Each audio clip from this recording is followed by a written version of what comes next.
So in this Visme tutorial video, I'm going to be showing you guys how to create an area chart here on the Visme mobile application. So once you're into the Visme app, go to the bottom right and press on the blue circle.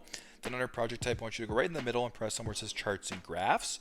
Now the first option selected is the gauge chart option. But right beside it, it says area chart. So second from the left here, go ahead and press on where it says area chart. Now what this does is it first off gives you a whole bunch of different area charts as a demonstration or as a template that you can use for your own. So if you wanted to scroll down, you can go ahead and view a whole bunch of different gauge charts here. So these are also pretty good if you want to measure perhaps year by year stats or whatever the case may be. So if you wanted to do this one right here, global iPhone sales, we'll just go ahead and press on this one.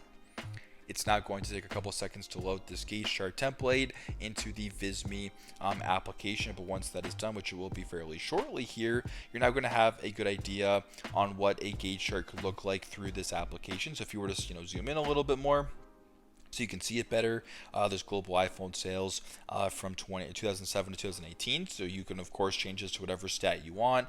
You can change the background photo, whatever the case may be. You can get creative, add your own data, of course, to make this gauge chart your own, or to make this area chart your own. But that's a prime example here on how you guys can create an area chart here on the Visme mobile application. Thanks again for watching, and I hope this video helps.